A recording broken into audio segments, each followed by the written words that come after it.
بسم الله الرحمن الرحيم. ومن يشاقق الرسول من بعد ما تبين له الهدى ويتبع غير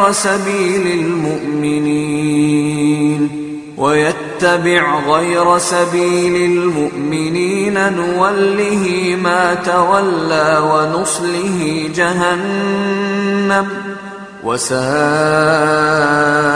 مصيرا.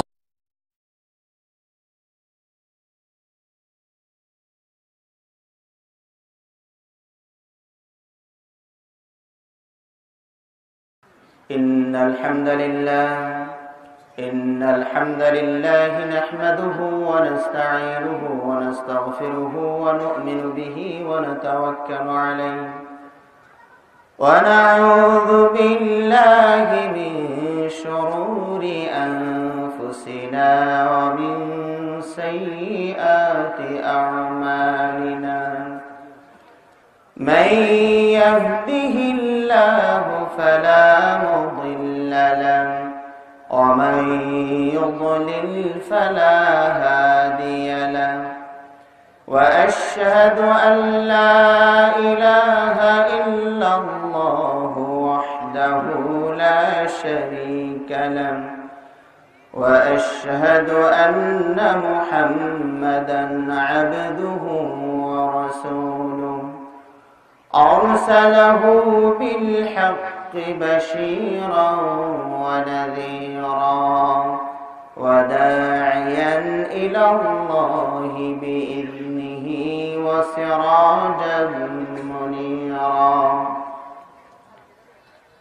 من يطع الله ورسوله فقد رشد ومن يعص الله ورسوله فإنه لا يضر إلا نفسه ولا يضر الله شيئا.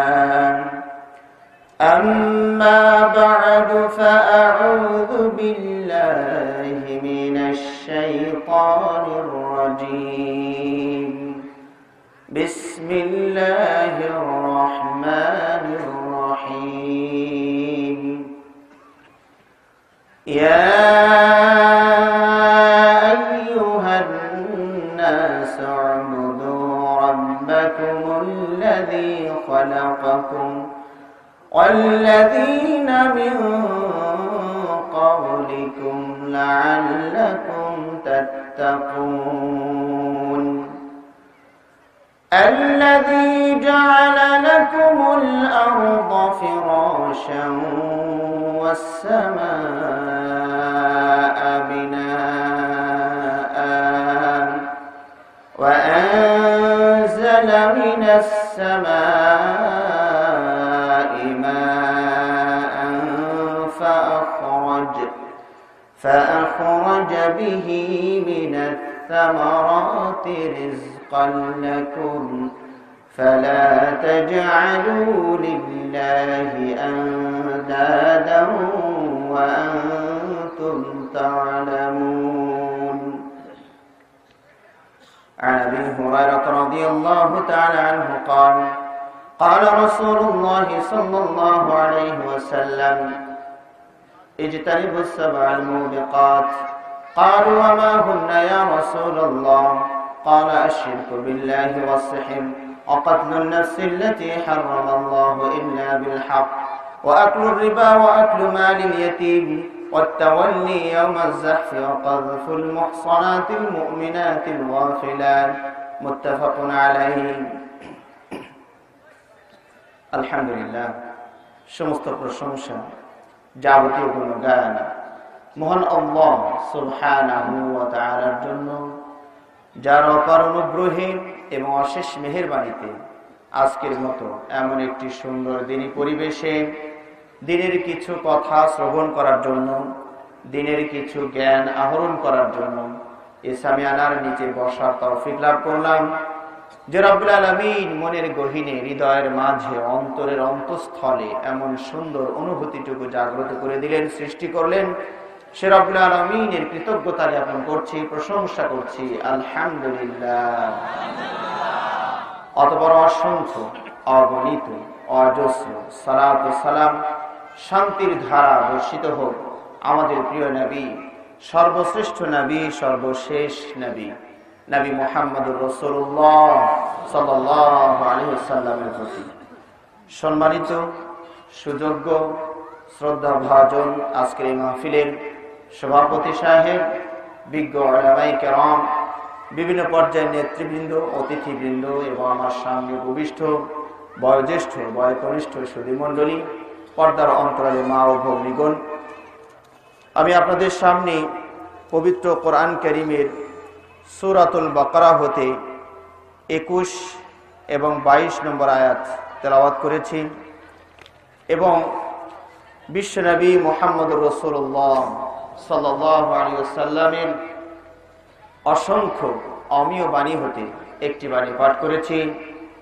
এই আয়াত এবং হাদিসকে সামনে রেখে আজকে আমি আপনাদের সামনে যে বিষয় সম্বন্ধে আলোচনা করার ইচ্ছা পোষণ করি সেটি হচ্ছে আমরা কার ইবাদত করব, কেন, কি ইবাদত করব, কিভাবে করব। তো আলহামদুলিল্লাহ, আপনাদের এই মজলিসের শুরুটাই আমাকে আনন্দ দিচ্ছে, কারণ অনেক মজলিসেই এলোমেলো ভাবে বসা দেখা যায়, কিন্তু আমরা দেখছি আপনারা মাশাআল্লাহ গায়ে গায়ে লেগে লেগে যেন পরে চাপতে বলতে না হয় এরকম একটা সুন্দর পরিবেশ আপনারা বসে গিয়েছেন, আলহামদুলিল্লাহ। তো অনেক ক্ষেত্রে আমরা পরিবেশ গড়ানোর জন্য আয়াত হাদিস উপস্থাপন করি, পরিবেশটাকে গড়ানোর চেষ্টা করি, আর আজকে যেহেতু আপনারা গড়িয়েই ফেলেছেন, তো এই গড়ানোটার একটা মর্যাদা এবং ফজিলতটা কমপক্ষে আপনাদের না জানিয়ে মাহরুম করাটা ঠিক হবে না, তাই না?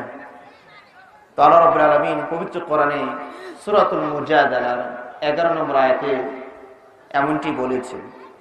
আল্লাহ রাব্বুল আলামিন বলছেন, ইয়া আইয়ুহাল্লাযীনা আমানু ইযা ক্বিলা লাকুম তাফাসসাহু ফিল মাজালিসি ফাফসাহু ইয়াফসাহিল্লাহু লাকুম। আল্লাহ রাব্বুল আলামিন বলেন, ওহে ঈমানদারগণ, ওহে বিশ্বাসীরা, তোমাদেরকে যদি কোরআন কারীমের মাহফিলে বৈঠকে চেপে চেপে বসতে বলা হয়, সঙ্গে সঙ্গে তোমরা চেপে বসিও। তা আপনার বলার আগেই বসে গিয়েছে, তাই না? আলহামদুলিল্লাহ। এই যে চেপে চেপে লেগে লেগে বসেছেন, এই বসার ফজিলত মর্যাদা কি, পুরস্কারটা কি হবে, স্বয়ং রব্বুল আলামিন পুরস্কার ঘোষণা করেছেন। আল্লাহ রাব্বুল আলামিন বলেন, ইয়াফসাহিল্লাহু লাকুম, আল্লাহ রাব্বুল আলামিন তোমাদের জন্য প্রশস্ত জায়গার ব্যবস্থা করবেন। সুবহানাল্লাহ। এখানে চেপে চেপে বসার কারণে যে কষ্টটুকু হবে, এই কষ্টটুকুর বিনিময়ে আল্লাহ রাব্বুল আলামিন আপনাদের জন্য প্রশস্ত জায়গার ব্যবস্থা করবেন। সুবহানাল্লাহ। তাহলে আল জাযা মিন জিনসিল আমাল, যেমন আমল তেমন প্রতিদান পাওয়া যাবে। কথা বুঝতে পেরেছেন? তাহলে চেপে বসেছি, কষ্ট করেছি, ইনশাআল্লাহ প্রশস্ত জায়গা আমরা পেয়ে যাব যদি ইখলাস থাকে, আল্লাহকে রাজি খুশি করার জন্য এই কাজটি করে থাকি। আল্লাহ রাব্বুল আলামিন যে ওয়াদা করেন তা কি ভুল হয়, ভঙ্গ হয়? কোরআন সত্য। আল্লাহ রাব্বুল আলামিন বলছেন, ইন্নাল্লাহা লা ইউখলিফুল মিয়াদ, নিশ্চয় রব্বুল আলামিন ওয়াদা, অঙ্গীকার, প্রতিশ্রুতি ভঙ্গ করেন। একটু মিথ্যা বলার অভ্যাস কি আল্লাহর আছে নাকি? নাউযুবিল্লাহি। সেটাও কোরআনে আল্লাহ রাব্বুল আলামিন বলছেন, ওয়ামান আসদাকু মিনাল্লাহি কিলা ওয়ামান আসদাকু মিনাল্লাহি হাদিসা, আল্লাহর চেয়ে সত্য কথা বলতে পারে কে আছে এমন? আপনাদের জানা মতে কি কেউ আছেন? তাহলে যে রব্বুল আলামিন ওয়াদা ভঙ্গ করেন না, যে রব্বুল আলামিন মিথ্যা বলেন না, সে রব্বুল আলামিন ওয়াদা করছেন, বান্দারে কোরআন কারীমের মাহফিলে, দিনী মাহফিলে, বৈঠকে যদি তোমরা চেপে চেপে বসো, তাহলে আমি রব্বুল আলামিন তোমাদের জন্য প্রশস্ত জায়গার ব্যবস্থা করব। সুবহানাল্লাহ। আল্লাহ রাব্বুল আলামিন যে প্রশস্ত জায়গা দিতে চাইলেন, তা এই গাজীপুরের কোন জায়গায়? প্রশস্ত জায়গাটা কোথায় দিবেন? বলুন না, কোথায় দিবেন? আল্লাহ ইচ্ছা করলে ইহকালেও কি দিতে পারেন না? অবশ্যই দিতে পারেন, তবে পরকালেটা নিশ্চিত ইনশাআল্লাহ। এই জায়গার দাম বেশি না ওই জায়গার দাম বেশি? কত দাম বেশি? সামথিং, কিছু নাকি? আল্লাহু আকবার। আমার ভাষায় নয়, আকাশবাণী কলকাতা নয়, আকাশবাণী মদিনা, নবী মুহাম্মদুর রাসূলুল্লাহ সাল্লাল্লাহু আলাইহি ওয়াসাল্লাম ভাষায় শুনুন, তিনি বলেছেন মাওদিউ সাওতিন ফিল জান্নাহ খায়রুম মিনাদ দুনিয়া ওয়া মা ফিহা। জান্নাতে এক বেত পরিমাণ জায়গা, এক হাত পরিমাণ জায়গার দাম কত বেশি? আল্লাহ নবী বলছেন সাল্লাল্লাহু আলাইহি ওয়াসাল্লাম, দুনিয়া এবং দুনিয়ার মাঝে যা কিছু আছে তার চেয়েও শ্রেষ্ঠ। সুবহানাল্লাহ। দুনিয়া এবং দুনিয়ার মাঝে যা কিছু আছে। আচ্ছা বলুন তো, দুনিয়াতে কিছু আছে সম্পদ? কিছু আছে? এই পৃথিবীটা সম্পদে ভরপুর, ঠিক না বেঠিক? এই পৃথিবীতে শত শত নয়, লক্ষ লক্ষ নয়, কোটি কোটি বিঘা সম্পত্তি আছে, জায়গা জমি আছে, ঠিক না বেঠিক? এই জায়গার জমিগুলোর দাম স্থান কাল পাত্র ভেদে আকাশ ছোঁয়া দাম হয়ে যায়, ঠিক না? আপনাদের গাজীপুরের জায়গার দাম কিছুক্ষণ আগে শুনলাম, ভিতরের জায়গাগুলো নাকি 7-8-12 লাখ টাকা করে এক কাঠা। এই এক কাঠা জায়গা যদি আপনি গুলশান বাড়িধারায় কিনতে চান, তাহলে কি দাম এরকমই থাকবে না একটু লাভ মারবে? লাভ মারবে। এই জায়গাটাই যদি আবার এতটুকু পরিমাণ জায়গা যদি মক্কা এবং মদিনার আশপাশে কিনতে চান, তো দাম শুনেই 10-12 অজ্ঞান হওয়ার ব্যবস্থা হবে কিনা? কি বলেন? তাহলে এই পৃথিবীতে কি পরিমাণ সম্পদ আছে? হাজার হাজার নয়, কোটি কোটি বিঘা সম্পত্তি আছে, এর তো দাম আছে। এই পৃথিবীতে হাজার নয়, অসংখ্য অগণিত পশু পক্ষী আছে, ঠিক না? এবং আপনার গরু ছাগল ভেড়া থেকে শুরু করে আকাশে কত পাখি উড়িয়ে বেড়াচ্ছে, এগুলোর তো দাম আছে নাকি? আপনাদের এলাকার কসাই ভাইয়েরা গরু কাটে আর আপনাদেরকে ফ্রি ফ্রি কেজি করে মাপতে থাকে, টাকা মনে হয় নেয় না নাকি? 400 টাকা। মক্কা আর ঢাকা মানে পার্থক্য নাই, ঢাকা আর মক্কা সমান হয়ে গিয়েছে, গাজীপুর আর ঢাকা সমান দাম, 400 টাকা কেজি বলে ফেলেছে, তাই না? তাহলে একটা গরুতে কত মন গোস্ত থাকে, এর তাহলে দাম কত হলো? এরকম কত গরু ছাগল ভেড়া আছে, এদের দাম তাহলে কত বেশি? কি পরিমাণ সম্পদ পৃথিবীতে আছে তাহলে? এরপরে সাগর নদী নালায় যে মৎস্য রয়েছে, এগুলোর শুমারি কে করবে? কোন কোম্পানি দায়িত্ব নিবে যেখানে কতগুলো মাছ বাস করে? ওই কোম্পানি দেউলিয়া হয়ে যাবে, ঠিক না বেঠিক? আমি মাঝে মাঝে বলি, আহারে মাছেরা যে কি দোয়া করেছিল যে আমরা মানুষ গরু ছাগল ভেড়া সবাই মিলে পেলাম 1 ভাগ, মানে পৃথিবীকে 3 ভাগ করে 1 ভাগ স্থল আর 2 ভাগই জল। তো মাছ আমাদের ভাগে পড়েছে 1 ভাগ, আর মাছের ভাগে পড়েছে কত? 2 ভাগ, ওরাই বেশি পেয়েছে। আর আমরা মানুষ যাও 1 ভাগ পেলাম, এটাকে খন্ড খন্ড করে প্রায় 260টার মতো জেলখানায় পরিণত করেছি, ঠিক না বেঠিক? এক একটা রাষ্ট্র মানে এক একটা জেলখানা। জেলখানার সংজ্ঞা কি? যার বাইরে যাওয়া যায় না। কথা বুঝতে পারলেন না? পারলেন না? তাহলে প্রতিটি রাষ্ট্র মানে এক একটা জেলখানা। কারণ আপনি যদি এই দেশ থেকে ওই দেশে যেতে চান, পাসপোর্ট ভিসা কত ঝামেলা, এমনকি এক দেশের ভিতরে এক জায়গা থেকে আর এক জায়গায় যেতে চাইলে কত রকমের পুলিশ চেকপোস্টের সম্মুখীন হতে হয়, ঠিক না বেঠিক? কিন্তু আটলান্টিক মহাসাগরে মৎস্য যদি প্রশান্ত মহাসাগরে সফর করতে চায়, আসতে চায়, তাহলে কি তাকে ভিসা আর পাসপোর্ট করতে হবে নাকি? পুলিশ চেকপোস্টের সম্মুখীন হতে হবে? তাহলে সুখে ওরা আছে না আমরা? ওরাই সুখে আছে, তাই না? তাহলে সাগর নদী নালাতে এত হাজার হাজার কোটি কোটি অসংখ্য অগণিত মৎস্য রয়েছে, তাদেরও দাম আছে। এবং এই পৃথিবীতে হীরা মণি মুক্তা তামা দস্তা সোনা রূপা দিয়ে খনিজ পদার্থ দিয়ে পৃথিবীটা সমৃদ্ধশালী, ঠিক না বেঠিক? তাহলে এত সবকিছু মিলে যদি জান্নাতের 1 হাত পরিমাণ জায়গার দাম না হয়, তাহলে সেই জান্নাতের মূল্য কত বেশি হবে। সুবহানাল্লাহি ওয়া বিহামদিহি সুবহানাল্লাহিল আযীম। সেই জান্নাতে রব্বুল আলামিন আপনাকে সংকীর্ণ জায়গা দেওয়ার ওয়াদা করছেন না, প্রশস্ত জায়গার ওয়াদা করছেন। আল্লাহ নবী সাল্লাল্লাহু আলাইহি ওয়াসাল্লাম বলেন, জান্নাতের একটি ইট হবে স্বর্ণের, আরেকটি ইট হবে রৌপ্যের, একটা সোনার আর একটা রূপার। এরকম বিল্ডিং করা বাড়ি পৃথিবীতে কারো আছে? আমেরিকার ধনকুব বিল গেটস মনে হয় বিশ্বের ভিতরে 1 নম্বরে এসে গেছে, কি কন? হ্যাঁ, সম্পদের পাহাড়। ও নিজেও জানে না যে ওনার সম্পদ কত। আল্লাহু আকবার। তো তার বাড়িতেও কি একটা ইট স্বর্ণের আর একটা ইট রৌপ্যের এভাবে তৈরি করা সম্ভব হয়েছে? আল্লাহু আকবার। তাহলে জান্নাতে আপনাদের জন্য কি পরিমাণ সম্মান এবং মর্যাদা রাখা হচ্ছে। আল্লাহ রাব্বুল আলামিন যেন সেই জান্নাতে আমাদেরকে প্রবেশ করার, অবস্থান করার, থাকার তৌফিক দান করুন, আমিন। কিন্তু সেই জান্নাত পেতে হলে একটু পরিশ্রম করতে হবে না? হবে না? না শুধু মুড়ি ধরেই চলবে? কি বলেন? আমাদের দেশের কিন্তু কিছু কিছু ভণ্ড পীর ফকিরেরা মানে সহজ অফার দেওয়া শুরু করে দিয়েছে। আমাদের সিম কোম্পানিগুলো ওই অফারটাই তো দেয়, যে অফারটা পেলে জনগণ লুফে নিবে, অন্য সিম বন্ধ করে দিয়ে এই সিম নিবে, এরকম না? অফারগুলো তো এইভাবেই দেওয়া হয়। কি করেন? প্রতিযোগিতামূলক অফার, গ্রাহক বাড়াতে হবে। তা আমাদের দেশের কিছু কিছু পীর ফকিরেরা তারা চাচ্ছে মুরিদ সংখ্যা বাড়াইতে হবে, তাহলে ওরস করে সফল হওয়া যাবে, মোটা মোটা টাকা এখানে একত্রিত হবে।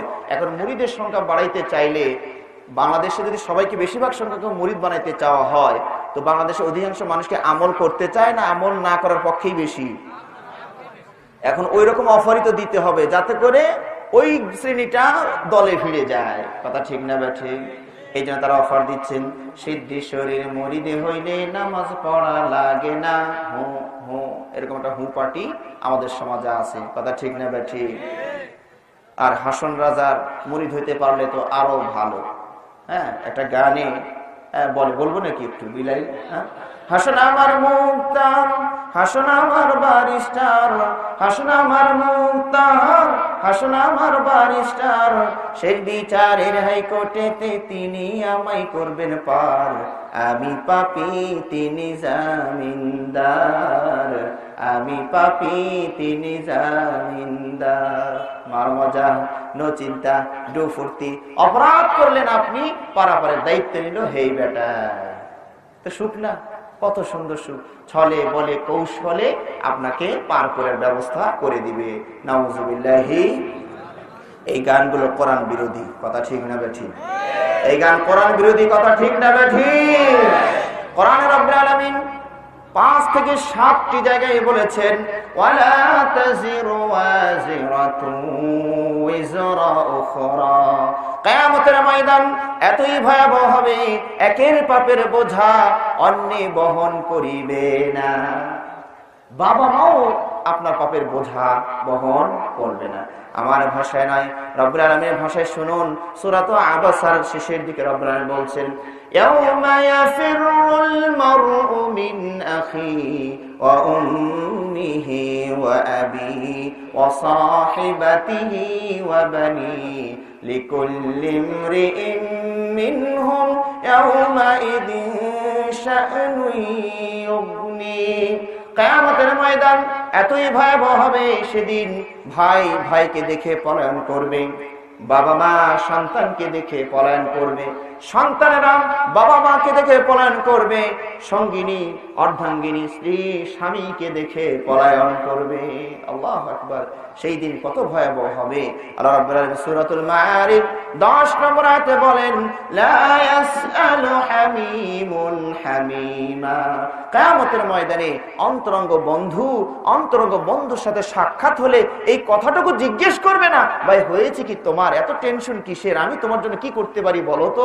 এরকম বলার মতো কাউকে পাওয়া যাবে না। সূরাতুন নাবা শেষের দিকে আল্লাহ রাব্বুল আলামিন বলছেন ইয়াউমা ইয়াকুমুর রূহু ওয়াল মালাইকাতু সাফফা লা ইয়াতাকাল্লামুনা ইল্লা মান আযিনা লাহুর রাহমানু ওয়া ক্বালা সাওয়াবা। রব্বুল আলামিন বলেন কিয়ামতের ময়দানে নিষ্পাপ ফেরেশতারা কাতারবদ্ধ হয়ে দাঁড়িয়ে যাবে, নিথর দেহের মতো দাঁড়িয়ে যাবে, এবং ফেরেশতা কুলের সরদার যিনি জিবরাইল আলাইহিস সালাম তিনিও কাতারের ভিতরে দাঁড়িয়ে থাকবেন। ঠোঁটটা ফাঁকা করার অনুমতি কেউ পাবে না, সাহস পাবে না ঠোঁটটা উপরে নিচে করার। সুবহানাল্লাহ। ফেরেশতাদের কোনো গুনাহ আছে? কি বলেন, ফেরেশতাদের কোনো গুনাহ আছে, পাপ আছে? কোরআন সাক্ষী। আল্লাহ রাব্বুল আলামিন বলছেন লা ইয়াসুনাল্লাহা মা আমারহুম ওয়া ইয়াফআলুনা মা ইউমারুন। যা বলা হয় তাই তারা অক্ষরে অক্ষরে পালন করে, অবাধ্য হওয়ার চরিত্র এই মশলাই তাদের ভিতরে নাই। সুবহানাল্লাহ।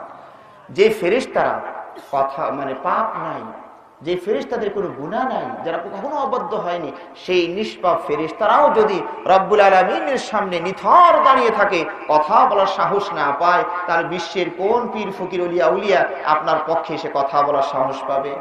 সুতরাং ধোঁকায় আর প্রতারণা করা যাবে না।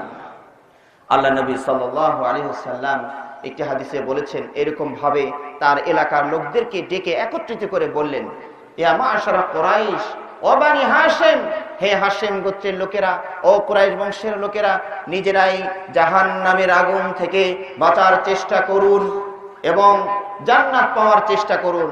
আমি নবী, সর্বশ্রেষ্ঠ নবী, আপনাদের গোত্রে এসেছি বলে ভরসা করার কিছুই নাই। আমি কিয়ামতের ময়দানে আপনাদের কোনোই উপকার করতে পারবো না।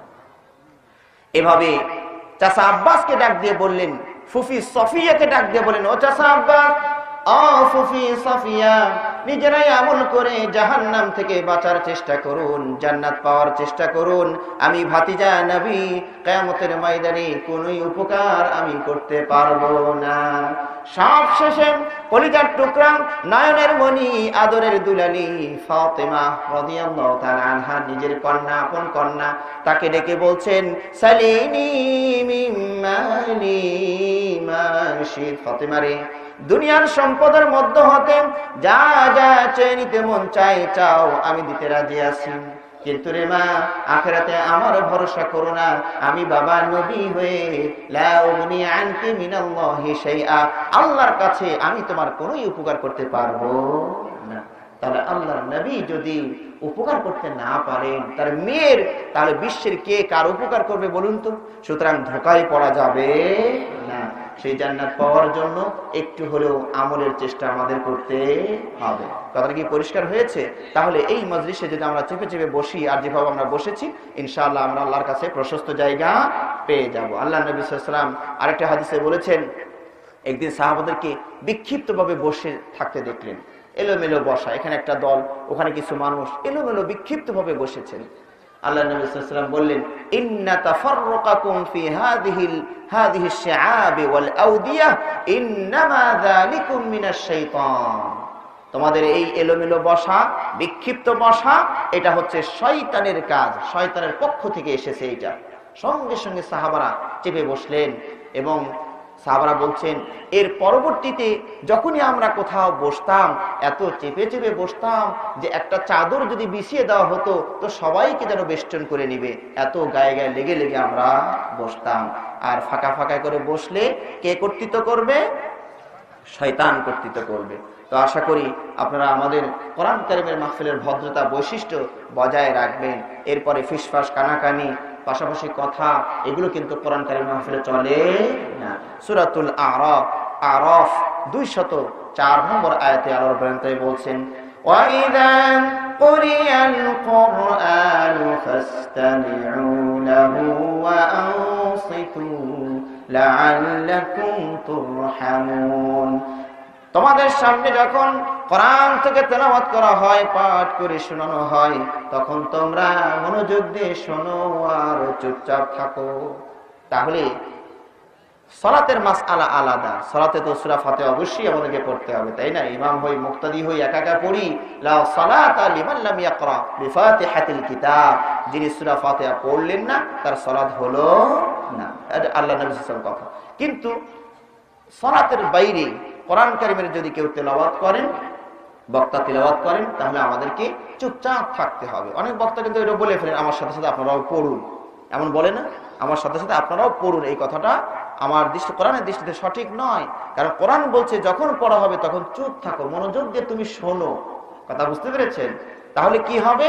আল্লাহ রাব্বুল আলামিন বলছেন, লাআল্লাকুম তুরহামুন, আবার আল্লাহ পুরস্কার ঘোষণা করছেন, তাহলে অবশ্যই তোমাদের উপর কি করা হবে? রহম করা হবে। সুবহানাল্লাহ। আল্লাহর রহমের দরকার আছে না নাই? একটু হাত উঠিয়ে দেখাবেন কার কার দরকার নাই। ভালো মানুষকে কষ্ট দেওয়াটা ঠিক না, যেটা দুষ্ট ওটাকে চিহ্নিত করা দরকার। কি কন? হ্যাঁ, তাহলে এরকম কেউ আছে নাকি যারা আল্লাহর রহম ছাড়াই তিনি চলতে পারবেন? আছে এরকম? এই পৃথিবীতে পিপিলিকার চেয়ে ক্ষুদ্র কীট পতঙ্গ কোথাও যদি বসবাস করে, তার উপরে রব্বুল আলামিনের দয়ার দরকার আছে না নাই?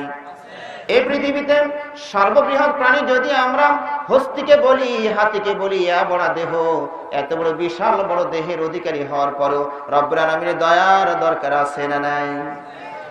সমুদ্র মাঝে তিমি মাছ, যা টন কে টন ওজন, জাহাজের সামনে যদি দাঁড়িয়ে যায়, জাহাজের বাবার ক্ষমতা নাই সামনের দিকে যাওয়া, এত বড় বিশাল বড় মৎস্যের উপরে রব্বুল আলামিনের কৃপা আর অনুগ্রহের দরকার আছে না নাই? আমরা যারা মানুষ, শ্বাস প্রশ্বাসের চেয়েও বেশি প্রয়োজন হলো রব্বুল আলামিনের রহম, ঠিক না বেঠিক? কারণ আল্লাহর রহম ছাড়া জান্নাতে যাওয়া যায় না। আমার ভাষায় নয়, নবী মুহাম্মদুর রাসূলুল্লাহ সাল্লাল্লাহু আলাইহি ওয়াসাল্লাম ভাষায় শুনুন। তিনি বলেছেন, লা লাইসা আহাদুন ইয়াদখুলুল জান্নাতা বিআমালিহি, এমন কেউ তোমাদের মাঝে নেই যে তার আমলের বিনিময়ে জান্নাতে চলে যাবে। শুধু আমলকে পুঁজি করে, সম্বল করে, অবলম্বন করে, পাথেয় করে জান্নাতে চলে যাবে, এমন কেউ তোমাদের মাঝে নেই। সাহাবাগণ বললেন, ওয়ালা আনতা ইয়া রাসূলুল্লাহ, হে আল্লাহর রাসূল সাল্লাল্লাহু আলাইহি ওয়াসাল্লাম, আমরা না হয় নাই পারলাম, ক্ষুদ্র ক্ষুদ্র ভেজাল মিশ্রিত আমল আমরা করি, এই ক্ষুদ্র ক্ষুদ্র আমলের বিনিময়ে আমরা না হয় জান্নাতে যেতে নাই পারলাম, আপনিও কি পারবেন না আপনার আমলের বিনিময়ে জান্নাতে যেতে? ভণ্ড পীর ফকির হলে এই জাতীয় প্রশ্ন করা মাত্রই মুরিদকে নগদ নগদ 5.5টা ধমক মারবে। এই বেয়াদব বলিস কি আমি জান্নাতে যাব না মানে? ঠিক না বেঠিক? কিন্তু আল্লাহর নবী সাল্লাল্লাহু আলাইহি ওয়াসাল্লাম অহংকার করলেন না, আত্ম অহমিকায় ফেটে পড়লেন না,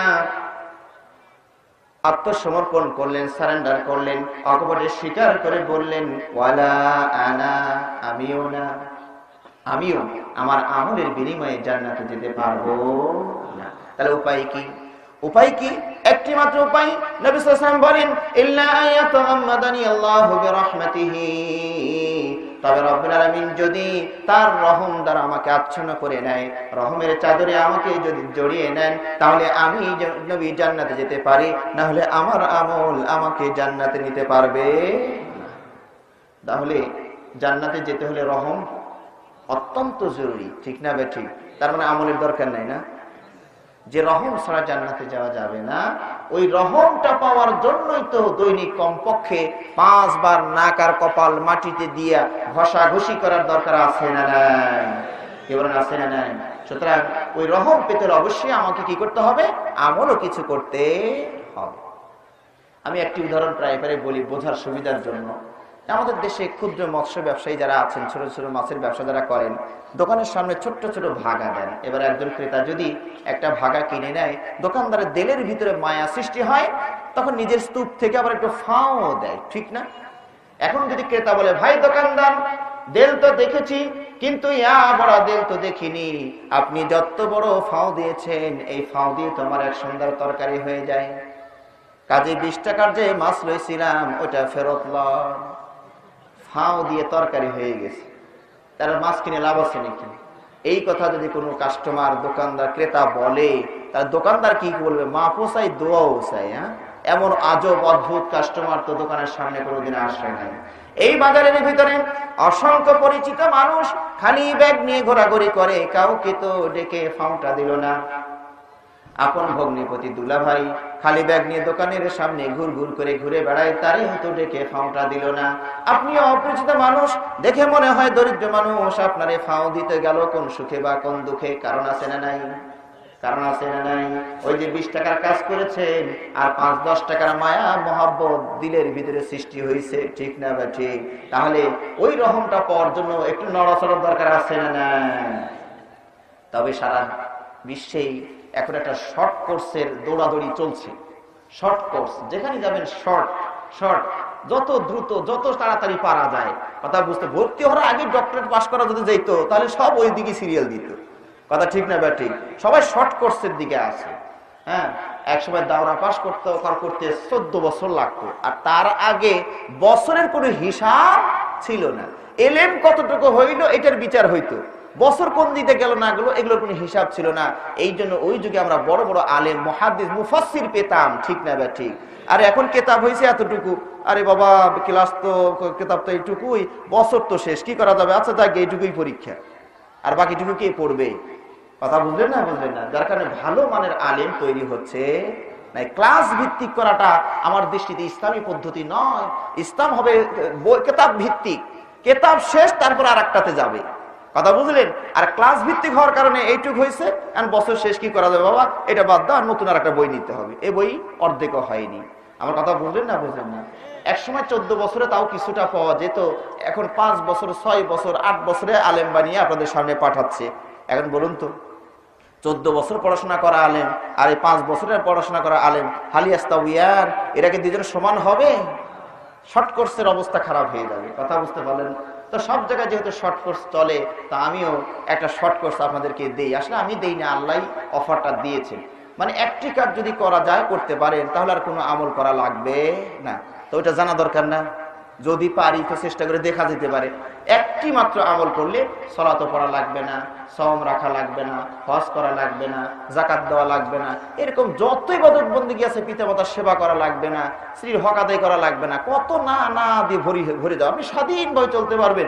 একটি আমল যদি আপনি আমি করতে পারি, এই অফারটি রব্বুল আলামিন দিয়েছেন সূরাতুর রহমানের ভিতরে, ইয়া মা'শারাল জিন্নি ওয়াল ইনসি ইন ইসতাতা'তুম আন তানফুযু মিন আকতারিস সামাওয়াতি ওয়াল আরদি ফানফুযু লা তানফুযুনা ইল্লা বিসুলতান ফাবিআইয়ি আলা'i রাব্বিকুমা তুকাযযিবান। আল্লাহ রাব্বুল আলামিন সমগ্র মানুষ, সমগ্র জিন জাতিকে সম্বোধন করে ডাক দিয়ে বলেছেন, ও জিন, ও ইনসান, তোমরা যদি পারো আমার রাষ্ট্রের বাইরে চলে যেতে, তাহলে চলে যাও।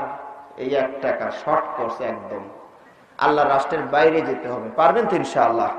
একটু চেষ্টা করে দেখবেন তো, নাকি? কেন বারাক ওবামার দেশে চলে যাবেন? ওটা আল্লাহর নাকি?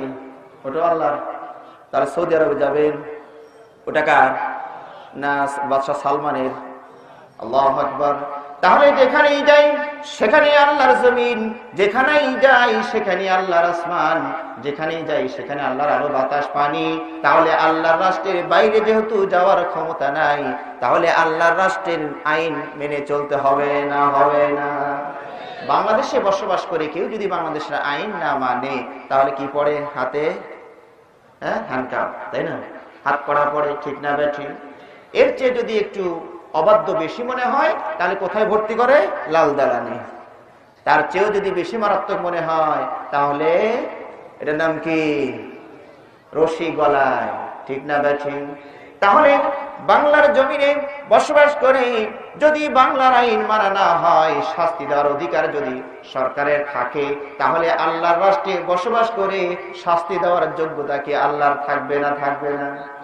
আল্লাহর রাষ্ট্রে বসবাস করে যদি আল্লাহর কথা না মানি, তাহলে আল্লাহ একটি জেলখানা বানিয়ে রেখেছেন, ওটার নাম কি? মনে আছে সবার? আলহামদুলিল্লাহ। কথা বুঝতে পেরেছেন? তাহলে যেহেতু শর্ট কোর্স করা গেল না, আমাদের বড় কোর্সেই থাকতে হবে। কি কারণ? তারপরে যদি আল্লাহ আমাদেরকে জাহান্নামের আগুন থেকে মুক্তি দেন, তাও আলহামদুলিল্লাহ। কি বলেন আপনারা? তা এটা হচ্ছে ভূমিকা গেল এতক্ষণ। আসলে আলোচনা আমরা এখন শুরু করব। আমাদের আলোচ্য বিষয়টা মনে আছে তো আপনাদের? হ্যাঁ, আর একটা বলতে হবে, নাহলে একটু হইচই শোনা যাচ্ছে, ওই একটা বলে দিতে হবে। তাহলে এই যে হইচই শোরগোল, পিছনে একটু ফিসফাস কানাকানি কথা, এগুলো কিন্তু কোরআন কারিমে মাহফিলে চলে দন্ত নয় আকারে। সূরা হামিম আস-সাজদা রব্বুল আলামিন বলছেন, أقال الذين كفروا لا تسمعوا لهذا القرآن والغوا فيه لعلكم تغلبون। আর কাফেররা বলে, কারা বলে? বলুন, কারা বলে? কাফের, বেঈমান, নাস্তিক, অবাধ্য বান্দা যারা, তারা বলে তোমরা কোরআন শুনিও না। তোমরা কি করো না? কোরআন একটু জাদু জাদু মনে হয়। কোরআন শুনলে খারাপ মানুষটাও ভালো মানুষে পরিণত হয়, ঠিক না বেঠিক? ওমর রাদিয়াল্লাহু তাআলা আনহু উন্মুক্ত তলোয়ার নিয়ে, নাঙ্গা ওশি নিয়ে হত্যা করার জন্য বেরিয়েছেন। কাকে? বলুন কাকে? নবী মুহাম্মদ সাল্লাল্লাহু আলাইহি সাল্লামকে। আজ আর কল্লা মুহাম্মদ সাল্লাল্লাহু আলাইহি ওয়াসাল্লামের মাথা দেহের সাথে থাকবে না। যেতে যেতে যেতে যেতে প্রতিমধ্যে জানতে পারলেন ভগ্নিপতি বোন নাকি ওই দলের, তাহলে পরকে শাসন করার আগে নিজের ঘরকে সামাল দেওয়া দরকার। হ্যাঁ, এই জন্য পাশে গিয়ে মনের অজান্তেই ঘরের ভিতর থেকে পড়া কোরআনের আওয়াজ ওমরের কানে চলে গেল। পাসপোর্ট ভিসার প্রয়োজন হয় নাই। কথা বুঝলেন না? বুঝলেন না? ঘর থেকে আওয়াজ আসলো, তাহা মা আনজালনা আলাইকাল কুরআনা লিতাশকা। সূরা তাহার 4-5টি আয়াত ওমরের উদ্যত মনকে শান্ত করে দেয়। সুবহানাল্লাহ। কোরআনের ওমরের ঘাতক মনকে শান্ত করে দেয়। ওমরের বুকে তো কেউ তলোয়ার ঠেকায়নি, ড্যাগার ঠেকায়নি, এটা নামা তলোয়ার নালে দিলাম কিন্তু, এরকম কেউ বলেছে? মনের অজান্তেই কোরআনের কয়েকটা আয়াত ওমরের কানে কর্ণকুহরে পৌঁছে যাওয়া মাত্রই ওমরের তলোয়ার, উন্মুক্ত তলোয়ার নেমে এবার মুহাম্মদ সাল্লাল্লাহু আলাইহি ওয়াসাল্লামের পায়ের নিচে শ্রদ্ধার সাথে বিনীতভাবে রাসূলের পায়ের কাছে গিয়ে পড়লো। ঠিক না ঠিক? তাহলে ওমরের এই পরিবর্তন ঘটালো কোন মেডিসিনে বলুন তো? কোন মেডিসিন, কোন প্রেসক্রিপশন? কোরআন। তাহলে ওমরের মতো এমন উদ্যত মানুষকে যদি কোরআনের 4-5টি আয়াত পরিবর্তন করে দিতে পারে, আর আজকে বাংলার মুসলিমরা আমরা খতম নিয়ে তো পাড়াবাড়ি করছি, শুধু কত খতম হইল রমজানে, এই নিয়ে তো পাড়াবাড়ি করছি, কিন্তু আমাদের কি কোনো পরিবর্তন হয়েছে? ওমরের 4-5টা আয়াতে কাজ হয়ে গেল, 4-5টা ডোজে কাজ হয়ে যায়, আর আমাদের হাজার হাজার ডোজেও কাজ হয় না। কারণটা কি? কারণ হচ্ছে আমরা না বুঝে খালি ফাড়াফাড়ি শেষ করে দেওয়ার চেষ্টায় আছি। ঠিক না? বুঝি আর না বুঝি শুধু খতম, কয় খতম হয়েছে, খতম গুনি আমরা, কিন্তু ভাই 10টা আয়াত বুঝেছি, ভাই এইটা তো মুশকিল প্রশ্ন। এই জন্য তো এখানে পরিবর্তন হয় না। কথা বুঝলেন? সাহাবারা আব্দুল্লাহ বিন মাসউদ বলছেন, আমরা 10টি করে আয়াত নবী সাল্লাল্লাহু আলাইহি ওয়াসাল্লামের কাছ থেকে শিখতাম। এই 10টি আয়াতের পঠন বিশুদ্ধ, তেলাওয়াত বিশুদ্ধ, অর্থ বোঝা এবং 10টা আয়াতের প্রতি নিজেদের জীবনে বাস্তবায়ন না হওয়া পর্যন্ত এই 10টি আয়াতের বিধান যা আছে তা নিজেদের জীবনে বাস্তবায়ন না হওয়া পর্যন্ত পরের 10টা শিখতাম না। কথা বুঝলেন না? বুঝলেন? আর আমাদের তো আমলের করার দরকার তেমন হয় না। এই যে হুজুর আপনি কইতে থাকেন, আমরা শুনতে থাকি, কত দূর শোনা যায় দেখি, কারণ আমলে তো টার্গেট নাই, কাজে খালি বলতে থাকেন, আমরা শুনতে থাকি। কথা বুঝলেন না? বুঝলেন না? এরকম শ্রোতা হওয়া যাবে না। আল্লাহ রাব্বুল আলামিন বলেছেন, শ্রোতাদের বৈশিষ্ট্য আছে, আল্লাযীনা ইয়াসতামিউনাল কাওলা ওয়া ইয়াত্তাবিউনা আহসানা, যারা অনেক কথা শুনবে কিন্তু তার ভিতর থেকে যেটা বিশুদ্ধ উত্তম সেটা গ্রহণ করে নিবে। কথা ঠিক না ঠিক? সুতরাং যারা শ্রোতা উপস্থিত হয়েছেন, আল্লাহর কাছে দোয়া করতে থাকুন, আল্লাহ বক্তার মুখ দিয়ে যেন সঠিক বিশুদ্ধ কথাটা বের হয়, আর সেই কথাটা যেন আমার মনের ভিতরে গেঁথে যায়, আর আমি যেন সেই কথা অনুযায়ী আমল করে দুনিয়াতে পার হয়ে জাহান্নাম পার হয়ে জান্নাতে যেতে পারি। এই সুযোগ আল্লাহ আমাদেরকে করে দিন, আমিন। আজকের আলোচ্য বিষয়টা কি জানো? আমরা কার ইবাদত করবো। ইবাদত মানে আমরা কার কথা মতো চলবো, কার আইন মেনে চলবো, এটাই তো। কারণ ইবাদত মানে আমরা আবার হাতে গোনা কিছু বুঝি। আসলে ইবাদত কি ওই কয়টা জিনিস নাকি? ইবাদতের সংজ্ঞা কি? শাইখুল ইসলাম ইবনে তাইমিয়া রাহিমাহুল্লাহ একটি সুন্দর সংজ্ঞা দিয়েছেন। আল ইবাদাতু ইসমুন জামিউন লিকুল্লি মা ইউহিব্বুহু আল্লাহ ওয়া ইয়ারদা মিনাল আকওয়ালি ওয়াল আফআলিল যাহিরাতি ওয়াল বাতিনা। ইবাদত হচ্ছে প্রকাশ্য অপ্রকাশ্য কথা এবং কর্মের নাম, যেগুলো রব্বুল আলামিন পছন্দ করেন এবং ভালোবাসেন। তাহলে ইবাদত কাকে বলা হয়? প্রকাশ্য কথা, গোপনীয় কথা, প্রকাশ্য কর্ম, গোপনীয় কর্ম। এই প্রকাশ্য অপ্রকাশ্য কথা কর্ম যেগুলোকে আল্লাহ ভালোবাসেন, পছন্দ করেন, ওটার নামই কি? ইবাদত। তাহলে আমরা কার ইবাদত করব? আল্লাহ রাব্বুল আলামিন সূরাতুল বাকারা 21 নম্বর আয়াতে সর্বপ্রথম মানব জাতিকে আদেশ করলেন। এর আগে কিন্তু 20টি আয়াত চলে গিয়েছে সূরা বাকারা, আর সূরাতুল ফাতিহার কয়টি আয়াত দিয়েছে? 7টি আয়াত। সূরাতুল ফাতিহার 7টি আয়াতের ভিতরে আল্লাহ রাব্বুল আলামিন কোনো আদেশ বা নিষেধ করেন নি। দেখুন আল্লাহ রাব্বুল আলামিন কি বলছেন, বিসমিল্লাহির রহমানির রহিম, আলহামদুলিল্লাহি রাব্বিল আলামিন। এইভাবে যদি সূরাটা শুরু করে শেষ পর্যন্ত পড়ে ফেলেন, কোনো আদেশ নিষেধ আল্লাহ করেন। এবার সূরা ফাতিহা শেষ করে সূরাতুল বাকারায় আসেন, পড়া শুরু করে দিন। বিসমিল্লাহির রহমানির রহিম, আলিফ লাম মিম, যালিকাল কিতাবু লা রাইবা ফীহি হুদাল লিল মুত্তাকিন। এইভাবে যদি সূরাতুল বাকারার শুরু থেকে নিয়ে প্রথম রুকু শেষ করে দিলেন, কোনো আদেশ এবং নিষেধ রব্বুল আলামিন করেননি। এবার দ্বিতীয় রুকু শুরু করলেন, ওয়ামিনান নাসি মান ইয়াকুলু আমান্না বিল্লাহি ওয়া বিল ইয়াউমিল আখির ওয়া মা হুম বিমুমিনিন। এত দেখুন, এবার দ্বিতীয় রুকুর পুরোটা শেষ করে দিলেন, আল্লাহ রাব্বুল আলামিন কোনো আদেশ বা নিষেধ করেন। এবার তৃতীয় রুকু শুরু করলেন, আল্লাহ রাব্বুল আলামিন এখানে আদেশ শুরু করেছেন। প্রথম আদেশ, ইয়া আইয়ুহান নাসু উবুদু রাব্বাকুমুল্লাযী খালাকাকুম ওয়াল্লাযীনা মিন ক্বাবলিকুম লাআল্লাকুম তাত্তাকুন। আল্লাহ রাব্বুল আলামিন সমগ্র মানব জাতিকে সম্বোধন করে বলেছেন, দেশ জাত ভেদ করে নয়, কালো ধলো কৃষ্ণাঙ্গ শ্বেতাঙ্গ এরকম ভেদাভেদ করে নয়, বাঙালি আমেরিকান সৌদিয়ান এরকম ভেদাভেদ করে নয়। মানুষ বলতে যাকে বুঝায়, মানুষ বলতে আমরা যা বুঝি, সমগ্র মানুষকে সম্বোধন করে বলছেন, ইয়া আইয়ুহান নাস, ও মানুষেরা, ও মানব জাতি, উবুদু রাব্বাকুম, তোমরা তোমাদের রবের ইবাদত করো, রবের কথা মতো চলো। ইবাদত মানে রবের কথা মতো চলো, তিনি যেটা করতে বলেন সেটা করো, তিনি যেটা করতে মানা করেন সেটা থেকে বিরত হও। স্বভাবতই মানব মনে একটি প্রশ্ন তো জাগতেই পারে যে রব্বুল আলামিন কিছু পেতে হলে তো দিতে হয়, তাই না? তা আপনি আমাদেরকে কি দিলেন, না দিয়েই কেন আমাদের কাছে আনুগত্য চাইলেন, ইবাদত চাইলেন? ঠিক না? মেম্বার চেয়ারম্যান যখন ভোটে এই যে কয়েকদিন আগে হয়ে গেল, নগদ হয়তো দিতে হয়, তাহলে ভোটটা পাওয়া যায়। আর না হলে কমপক্ষে ওয়াদা, একটু এক পয়সা এক বস্তা ওয়াদা কমপক্ষে দিতে হয়, যে এটা করে দিব, ওটা করে দিব, তোমার চাকরি আমি করে দিব, ব্যবস্থা, এরকম ওয়াদা দিতে হয়, তারপরে না ভোটটা যায়। ঠিক না ভাই? ঠিক।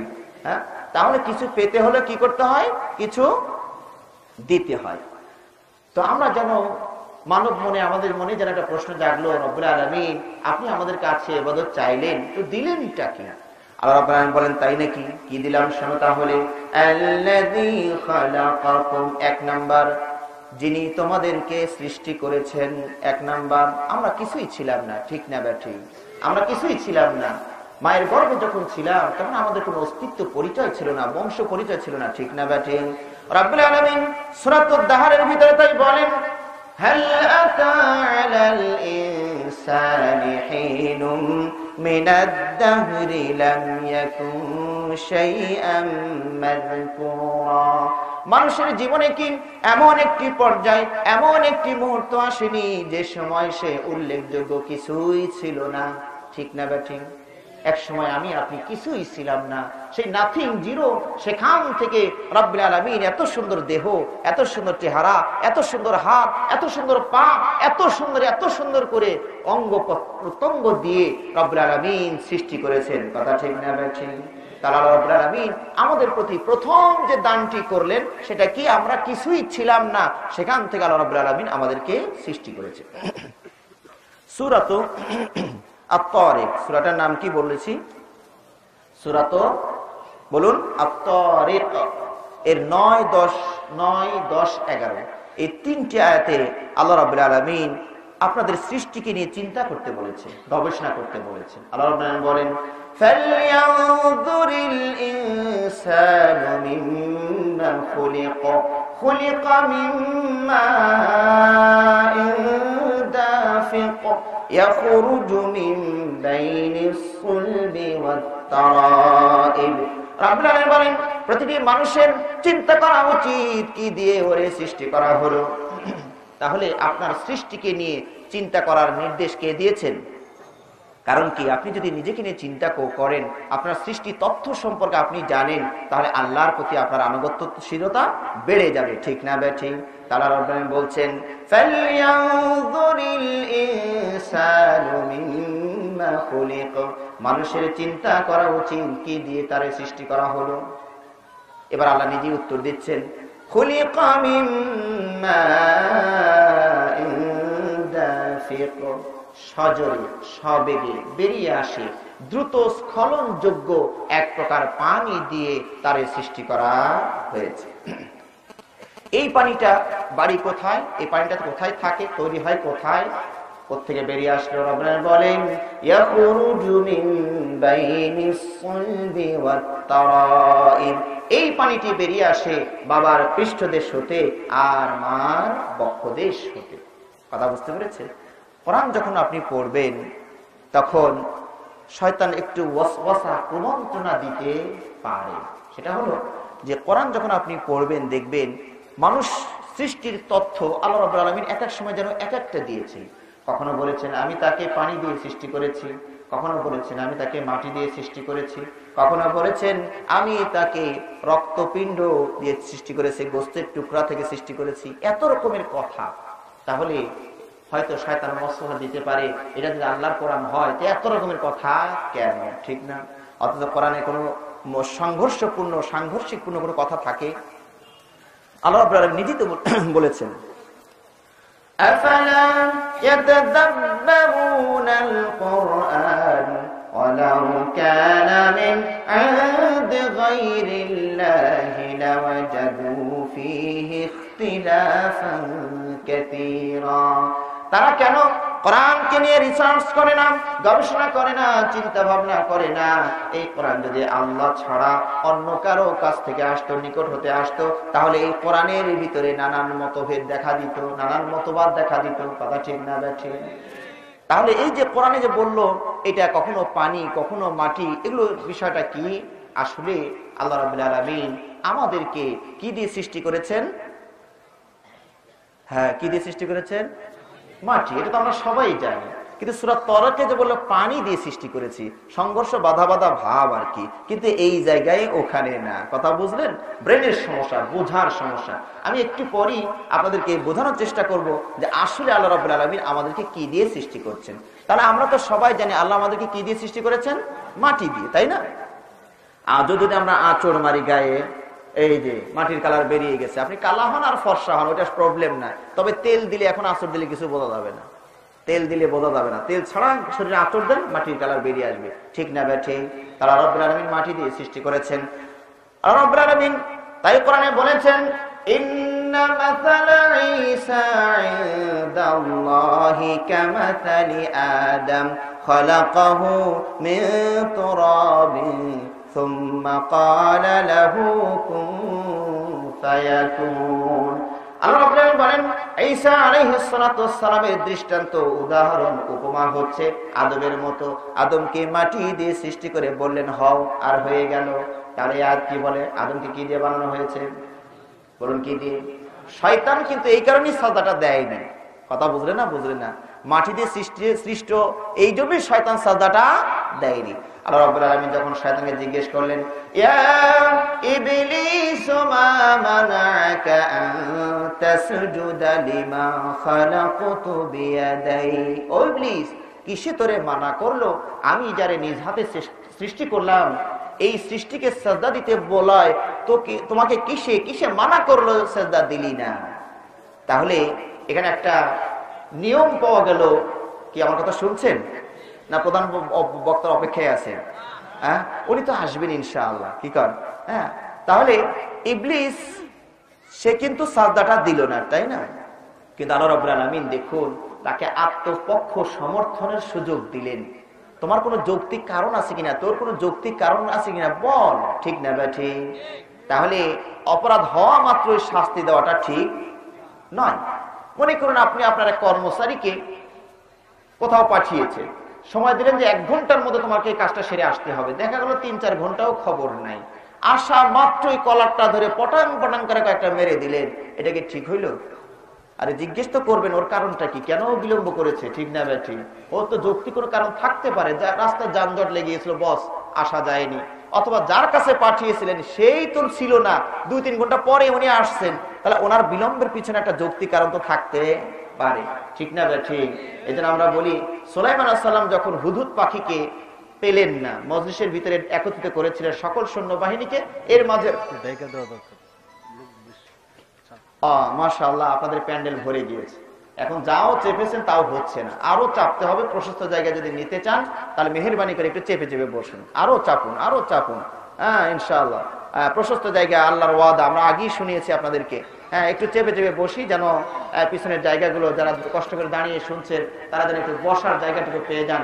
সবাই আপন আপন দায়িত্বে, নিজ দায়িত্বে, এটা ইবাদত, এটা বক্তার কোনো সুবিধা না, এটা বক্তার কোনো সুবিধা না, কর্তৃপক্ষের সুবিধা না, এটা আপনার ইবাদত। আপনারা সবাই একটু চেপে চেপে বসার চেষ্টা করুন। হ্যাঁ ফাঁকা জায়গাগুলো বন্ধ করে নিন, আল্লাহ আমাদেরকে কবুল করে নিন, আমিন।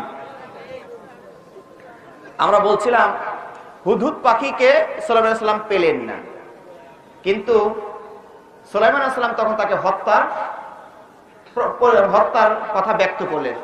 হুদহুদ পাখি যদি উপযুক্ত কারণ দর্শাতে না পারে তাহলে আমি ওকে মেরেই ফেলবো, আর নয় উপযুক্ত শাস্তি দিয়ে দিব, ঠিক তো?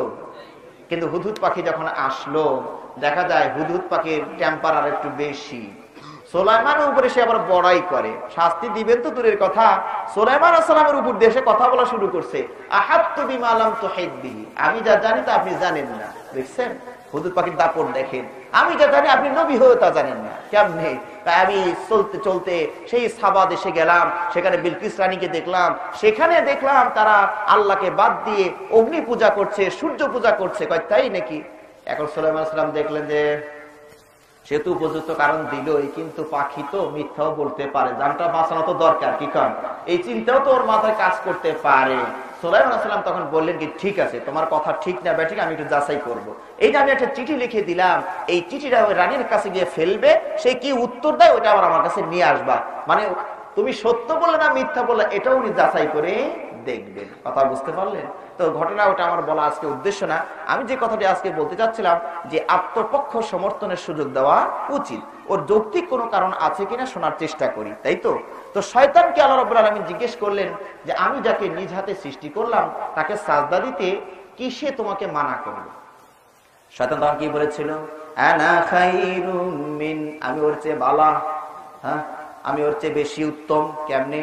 খালাকতানি মিন নারিন ওয়া খালাকতাহু মিন তিন, রব্বুল আলামিন আমাকে সৃষ্টি করেছেন আগুন দিয়ে, আর হ্যারে সৃষ্টি করেছেন মাটি দিয়ে। শয়তান এই কথাটা বলে কি বোঝাতে চাইলো? বলতে চাইলো আল্লাহ আপনার আদেশটাই ঠিক হয় নাই। এত স্পষ্ট করে তার বলা যায় না, বুঝলেন তো? হ্যাঁ বলতে তো আল্লাহ আপনার আদেশটাই ঠিক হয় নাই। কেমনে? আমাকে সৃষ্টি করেছেন আগুন দিয়ে, আর আগুনের গতি হলো উপরের দিক, আগুন নিচে জ্বলাইলেও কোন দিকে যায়, আর ওরে বানিয়েছেন মাটি দিয়ে, ও উপর থেকে ছাড়লো কোন দিকে যায়। তা আপনার উচিত ছিল ওকে আমাকে সাজা দিতে বলবেন, ও তো নিচেই যাওয়ার মানুষ, ও তো নিচেই যাবে, কিন্তু আপনি উল্টা করলেন কেন? আমি যাই উপরের দিকে, আমারই নিচে নামতে কইলেন, এই জন্যই তো সমস্যা। কথা বুঝলেন না? বুঝলেন না? এই জন্য সর্বপ্রথম এটাকে বলা কিয়াস করা, এই কিয়াসটা সর্বপ্রথম কে করলো? এত আস্তে করলে হবে নাকি? শয়তান।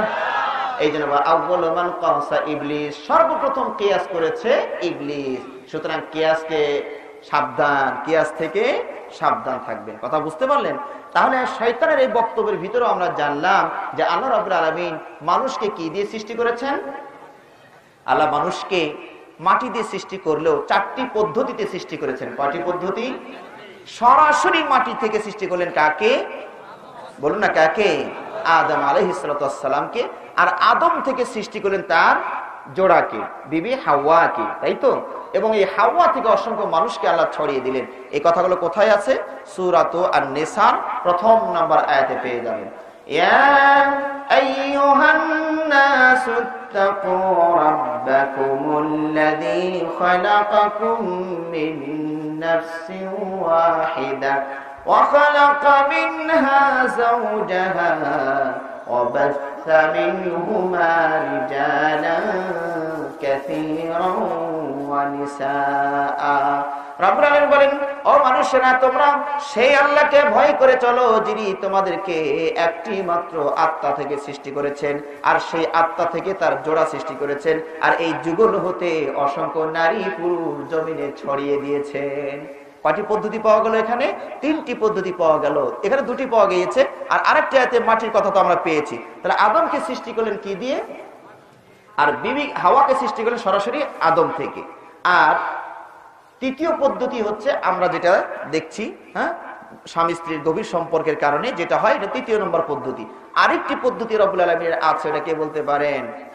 ঈসা আলাইহিস সালাম শুধু মা থেকে সৃষ্টি হলেন, বাবার প্রয়োজন হলো না। তাহলে এখনকার মেয়েরা এটার উপর দলিল দিয়ে বাবা ছাড়া প্রোডাকশন শুরু করবে নাকি? নাউযুবিল্লাহি মিন যালিক। এটা সিসি কোম্পানি হয়ে যাবে তখন, তাই না? বাবা ছাড়া যদি কোনো নারী সন্তান প্রসব করে, এটার নাম হবে সিসি কোম্পানি।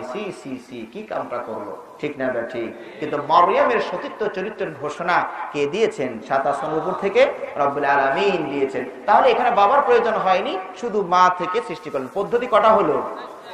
মূল মশলাটা কি? মাটি। কিন্তু আমরা যে আয়াতে সূরা তারিকের ভিতরে আল্লাহ রাব্বুল আলামিন আমাদেরকে বললেন যে আমি তাকে পানি দিয়ে সৃষ্টি করেছি। কেবল কোন পানি? যে পানিটা সবেগে সজোরে দ্রুত বেরিয়ে আসে। এটা এর চেয়ে বেশি ভেঙে বলার কি আর দরকার আছে নাকি? যার বের হওয়ার বয়স হয়ে গেছে উনি তো বুঝেছেনই, ওনারা আর যার হয়নি কিছুদিন পরই নাহি বুঝবেন। কি কন? এইটুকু বুঝলে হবে যে এক প্রকার দ্রুত স্খলনযোগ্য পানি দিয়ে তাকে সৃষ্টি করা হয়েছে। কিন্তু আমরা যদি গভীর ভাবে খেয়াল করি, তাহলে আমরা দেখতে পাবো এই পানির উৎস ওই মাটি, ঠিক না বেঠি? দেখুন আল্লাহ রাব্বুল আলামিন বলছেন, ইয়াখরুজু মিন বাইনিস সালবি ওয়াত তারাইব, এই পানিটা বের হয় বাবার পৃষ্ঠদেশ হতে আর মার বক্ষদেশ হতে। এবার চিন্তা করুন, বাবার পৃষ্ঠদেশে এবং মার বক্ষদেশে এই পানিটা কোত্থেকে আসলো? দেখা যাবে আব্বা আম্মা তারা আপেল খেয়েছেন, কমলা খেয়েছেন, পটল খেয়েছেন, আলু খেয়েছেন, ভাত খেয়েছেন, এগুলো পেটের ভিতরে আসছে, হজম হয়েছে। এই হজম হওয়ার পরে রব্বুল আলামিন কিছু দিয়ে গোশত তৈরি করেন, কিছু দিয়ে হাড্ডি তৈরি করেন, কিছু দিয়ে ক্যালসিয়াম তৈরি করেন, কিছু দিয়ে মানব তৈরির উন্নত মশলাটাও তৈরি করেন, ঠিক না বেঠি? এবার দেখি এই ভাগটা কি ছিল? এই ভাগটা তার আগে ধান ছিল, চাউল ছিল, চাউলের আগে কি ছিল? ধান ছিল। ধানটা কোথায় ছিল? একটা গাছে ছিল, বৃক্ষে ছিল, ঠিক না বেঠি? ওই বৃক্ষটা কোথায় ছিল? বলো না কোথায় ছিল? তাহলে আল্লাহ রাব্বুল আলামিন আজও আমাদেরকে কোত্থেকে সৃষ্টি করছে? মাটি থেকেই।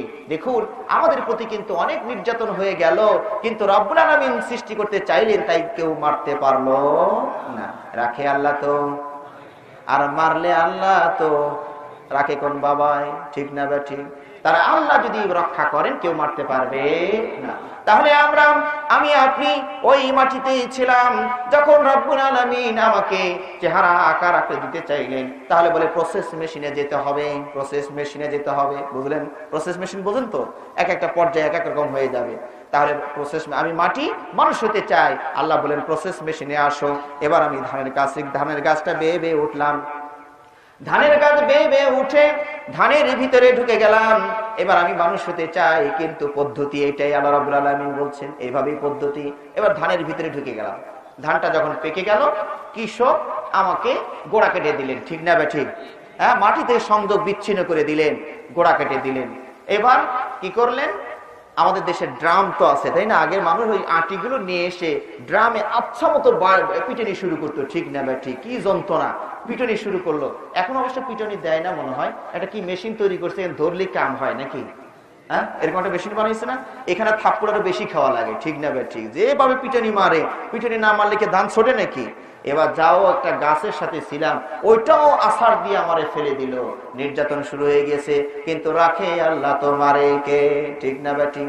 এবার ধানটারে কৃষক শুকিয়ে কটকটা মটকটা করে ফেললেন, যাও ভিতরে যান থাকার কথা, এবার তাও শেষ, কিন্তু রাখে আল্লাহ তো মারে কে, ঠিক না বেঠিক? এবার ধানটারে আবার সিদ্ধ করলেন, আবার পানিতে দিয়ে দিলেন, গরম ফুটন্ত পানিতে দিলেন, তবু আমাদের মারতে পারেনি। এবার আবার রোদে শুকাইলেন, ঠিক তো? হ্যাঁ, সিরিয়াল নষ্ট হয়নি তো? এবার আবার রোদে শুকাইলেন। এইবার যখন শুকিয়ে গিয়েছে, ধান ভাঙ্গার মেশিনে দিয়া এমন ভাবে একটা পিছনে মারলো যে গায়ে একটা জামা ছিল ওইটা খুললে আলাইলো, ঠিক না বেঠিক? এবার কিন্তু আমি শুধু চাউল, এই চাউলটা আবার আব্বা আম্মা নাকি খেতে চাই, এই জন্য ফুটন্ত পানিতে আবার দিয়ে দেয়। আগে তো জামা ছিল, গরম পানিতে দিয়েছিল, জামা ছিল একটা, এখন তো জামাও নাই, জামা ছাড়া গরম পানিতে দিয়া ভাত বানাচ্ছে। তবু রাখে আল্লাহ তো মারেকে, ঠিক না ব্যাঠিক? এই ভাতের ভিতরে এখন আমরা আছি। এবার আব্বা আম্মা খেতে বসে, হ্যাঁ, ঝোল দিয়ে মাখিয়ে এই যে দুই জাতার তলে দিয়া, হাই রে পিছনের পিছনি, এতক্ষণ যাও একটা গোটা টোটা ছিলাম, এবার পিছনে চাপানির ছলাতে জাতা কলে দিয়া পিষতে পিষতে তুষ করে হালাইছে, ঠিক না ব্যাঠিক? কিন্তু তারপরেও আমরা ওখানেই আছি, ঠিক তো? এবার আব্বা আম্মা গিলে খেলেন, পেটের ভিতরে চলে গেল, এবার কৃমি পরামাণিক আক্রমণ শুরু করলো, খেয়ে ফেলবে আমাদেরকে। তাহলে আপনার পেটের ভিতরেও প্রাণী বাস করে, ঠিক না ব্যাঠিক? ভাগ্য ভালো দেখার সুযোগটা করে নাই, যদি দেখতেন এই কোন দিকে যায় রে, তাহলে লাফালাফি করতেন, হ্যাঁ এটাকে আমরা কি করে, এখানে আবার পেটের ভিতরে প্রাণী বাস করছে, আপনার পেটের ভিতরে মানুষের প্রাণীর ভিতরে প্রাণী বাস করছে। এবার যখন ভাতটা গেল, হ্যাঁ, তখন কৃমি পরমাণিক আক্রমণ শুরু করলো, কিন্তু মারতে পারলো। এইবার পেটের ভিতরে যাওয়ার পরে পরিপাক তন্ত্রের মাধ্যমে হজম করে রব্বুল আলামিন ওই মানব তৈরির মশলাটা আলাদা করে বাবার পৃষ্ঠ দেশে রেখে দিলেন আর মার বক্ষ দেশে রেখে দিলেন। সুবহানাল্লাহ। এইবার বিশেষ আনন্দের মুহূর্তে ওখান থেকে বের হয়ে দুই জায়গায় তাহলে ভাগাভাগি ছিলাম, এবার দুই জায়গায় মাইনাস আর প্লাস, প্লাস এক জায়গায় হয়ে গেলাম, মায়ের জরায়ুতে ঢুকে গেলাম। এরপরে আল্লাহ রাব্বুল আলামিন 40 দিন এইভাবে পানি রাখলেন, ঠিক না? এরপরে আবার রক্ত পরিণত করলেন, এরপরে গোশত বানালেন। তাহলে আল্লাহ রাব্বুল আলামিন যে বলেছেন আমি তোমাদেরকে পানি দিয়ে সৃষ্টি করেছি, কথাটা ঠিক না ভুল? আল্লাহ বলেছেন আমি তোমাদেরকে মাটি দিয়ে সৃষ্টি করেছি, কথাটা ঠিক না মিথ্যা? সত্য না মিথ্যা? কথা ঠিক আছে না? ঠিক আছে। আমি যদি আপনাকে প্রশ্ন করি যে আপনার গায়ের জামাটা কি দিয়ে তৈরি, আপনি কি বলবেন? কেউ বলবেন যে এটা আমার কাপড় দিয়ে তৈরি, আমার জামাটা কাপড় দিয়ে তৈরি, মানে থান কাপড়, অনেক বড় একটা কাপড় ছিল, সেখান থেকে 2-3 গজ যা লাগে ওটা কেটে নিয়ে আমি এটা বানাইছি, তাহলে আমার কাপড়টা, আমার জামাটা কাপড় ছিল। তার আগে কেউ কেউ বলবেন আমার জামাটা সুতা ছিল, কেউ যদি বলেন আমার জামাটা তুলা ছিল, পুরোটাকে মিথ্যা হয়েছে নাকি? কারণ জামাটা তার আগে কাপড় ছিল, কাপড়টা তার আগে সুতা ছিল, সুতাটা তার আগে তুলা ছিল, তো কোনটাতে উত্তর ভুল হয়নি। কেউ হয়তো বেশি ব্যাকে গিয়ে উত্তর দিয়েছেন, কেউ একটু কম ব্যাকে গিয়ে উত্তর দিয়েছেন, ঠিক না ব্যাঠিক? সুতরাং আল্লাহ রাব্বুল আলামিন আমাদেরকে এভাবেই সৃষ্টি করছেন, আমরা কিছুই ছিলাম না, সেখান থেকে আল্লাহ রাব্বুল আলামিন আমাদেরকে সৃষ্টি করলেন। আল্লাহ রাব্বুল আলামিন কি শুধু আমাদেরকেই সৃষ্টি করেছেন? না, যা আছে সবই তারই সৃষ্টি। কি বলেন? আমার ভাষায় নয়, রব্বুল আলামিনের ভাষায় শুনুন, তিনি বলেছেন আল্লাহু আল্লাহু খালিকু কুল্লি শাই, সব কিছুর স্রষ্টা হলেন কে? আরেকটু আস্তে বলুন, সব কিছুর স্রষ্টা কে? ও, গাজীপুরের ভাষা এরকম নাকি? আস্তে বলতে বললে জোরে? বুঝছি ভাষা, এখন কথা বুঝলেন না? বুঝলেন? তাহলে সব কিছুর স্রষ্টা কে? আল্লাহ রাব্বুল আলামিন আরো বলেছেন সূরাতুল লোকমানের 11 নম্বর আয়াতে রব্বুল আলামিন বলেন হাযা খালকুল্লাহ ফাআরুনি মাযা খালাকাল্লাযীনা মিন দুনি, যা দেখছো সামনে পিছনে উপরে নিচে ডানে বামে সব কিছুর স্রষ্টা হলেন কে? একটু জোরে বলুন না, কে? এইজন্য আল্লাহ বলেন ফাআরুনি মাযা খালাকাল্লাযীনা মিন দুনি, তারা আমাকে দেখাও আল্লাহ বাদে অন্যরা কি সৃষ্টি করলো, আমার একটু দেখাও। তোমরা মূর্তির পূজা করো, দেবদেবীর পূজা করো, তুলসী গাছের পূজা করো, মাজারের পূজা করো, কবরের পূজা করো, বাবার পূজা করো, দেখাও তো ওরা কি সৃষ্টি করলো, কিছু সৃষ্টি করতে পেরেছে? সুতরাং ইবাদতটা কার হয়? স্রষ্টা যিনি, সৃষ্টি যিনি করেন তার ইবাদত হয়, ঠিক না ঠিক? আচ্ছা, তাহলে সবকিছু স্রষ্টা কে? এটার স্রষ্টা কে? এবার তিন রকম মানুষ হয়ে গেছে। একদল ইমানের জোরে কই হালাইছে এটা আল্লাহ, আর একদল ভাবতেছে এটা তো স্যামসাং কোম্পানি, তো বেজালটা তো লাগলো। আর একদল কইল যে আমরা নিরপেক্ষ রে বাবা, তত্ত্বাবধায়ক সরকার হইতে মন চাইছে, হ্যাঁ তত্ত্বাবধায়ক নিরপেক্ষ লোক খুঁজতেছে সারা বাংলায়, পাওয়া যাচ্ছে না, ঠিক না? তো এখানে কিছু পাওয়া গেছে আর কি। সব জায়গায় নিরপেক্ষ থাকলে ইমান থাকবে। কেউ যদি বলে আল্লাহ আছে না নাই, তাই এখানে 3টা মত আছে, একদল বলে আছে, একদল বলছে নাই, আমি মাঝামাঝিতে আছি, তাহলে ইমান থাকবে নাকি? হ্যাঁ, সব জায়গায় মাঝামাঝি নিরপেক্ষ বলতে সব জায়গায় থাকা যাবে না। তাহলে এবার তো একটু পেঁয়াজ লাগলো, সবকিছু স্রষ্টা বললাম আল্লাহ, আবার এটা স্যামসাং কোম্পানি, এটা ম্যাক্সিমাস, এটা নোকিয়া, এই তো ভেজালটা লাগলো। কোনো ভেজাল লাগে নাই, ঠিক না বেঠিক? মূল উপাদানটা কার? বলুন না, মূল উপাদানটা কার? এই মোবাইলে মনে করুন গ্লাস ব্যবহার করা হয়েছে, একটা গ্লাস আছে না নাই? এই গ্লাসটা তৈরি করা হয়েছে কি দিয়ে? বালু দিয়ে, ঠিক তো? ভুল বলেছি? হ্যাঁ, বালু দিয়ে তৈরি করা হয়েছে। ওই বালুটার স্রষ্টাকে। এই মোবাইলের ভিতরে প্লাস্টিক ব্যবহার করা হয়েছে, এই প্লাস্টিকটা আসে কোত্থেকে?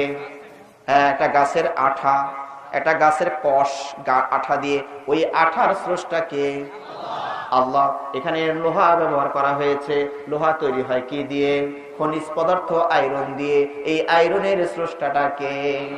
তাহলে বোঝা গেল বিজ্ঞানী যা বানায় তা সৃষ্টি নয়, তা আবিষ্কার। কথা বুঝলেন না? সৃষ্টি আর আবিষ্কারের মাঝে পার্থক্য আছে না নাই? সৃষ্টি হচ্ছে কোনো কিছুর সহযোগিতা ছাড়াই যিনি কিছু তৈরি করতে পারেন, উদ্ভাবন করতে পারেন, ওটার নাম সৃষ্টি। অর্থাৎ আল্লাহ রাব্বুল আলামিন যখন মাটি তৈরি করতে চাইলেন, তাহলে কি কোনো দোকানে গিয়ে 2 কেজি ফসফরাস আর 3 কেজি সার চাইছিলেন? আমি একটু মাটি তৈরি করবো বাবা, মানুষকে থাকতে দিব, দাও তো 2 কেজি আর 3 কেজি। এটা আল্লাহ কারো কাছে চাইছিলেন? আল্লাহ রাব্বুল আলামিন বলেন, মাটি আমি এমন এমন বৈশিষ্ট্যে তোমাকে হতে বলি, তুমি হয়ে যাও, মাটি হয়ে যায়। পানি এমন এমন বৈশিষ্ট্যে তোমাকে হতে বলি, তুমি হয়ে যাও, ঠিক না বেঠিক?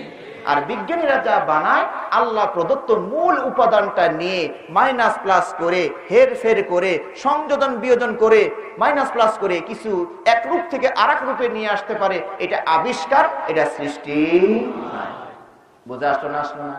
সুতরাং সারা বিশ্বের বিজ্ঞানীরা যদি ঐক্যবদ্ধ হয়ে বঙ্গোপসাগরের সামনে এসে বলে, ও বঙ্গোপসাগর, বাংলাদেশের মানুষ সংখ্যা অনেক বেড়ে গিয়েছে, বসবাসের জায়গা নাই, ভারতের দিক দিয়ে বেড়া দিয়ে আটক করে রেখেছে, ওদিকে সরতে দেয় না, একমাত্র খালি আসোই তুমি বঙ্গোপসাগর।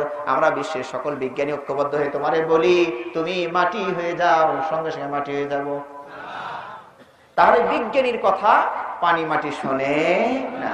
বিজ্ঞানীকে আল্লাহ এইটুক ক্ষমতা দিয়েছেন যে উত্তরবঙ্গের উঁচু উঁচু মাটি পাহাড়গুলো কেটে ট্রাকে ভর্তি করে দক্ষিণবঙ্গের খালটা বন্ধ করতে পারে। এইটুক ক্ষমতার যোগ্যতা আল্লাহ বিজ্ঞানীকে দিয়েছেন, ঠিক না ঠিক? কিন্তু নতুন করে মাটি তৈরি করে ফেলবেন, নতুন করে পানি তৈরি করে ফেলবেন, এই যোগ্যতা আল্লাহ বিজ্ঞানীকে দেননি। তাহলে সব কিছু স্রষ্টাকে। তাহলে ইবাদতটা কার হবে? আমরা প্রশ্ন করেছিলাম, রব্বুল আলামিন আপনি আমাদেরকে আপনার ইবাদত করতে বলেন তো কি দিলেন? না দিয়ে কেমনে আমাদের ইবাদত করতে বলেন? আল্লাহ প্রথম নাম্বার বললেন কি, আমি তোমাদেরকে সৃষ্টি করেছি। বিশ্বে আর কেউ কি আপনার সৃষ্টির দাবি করেছে?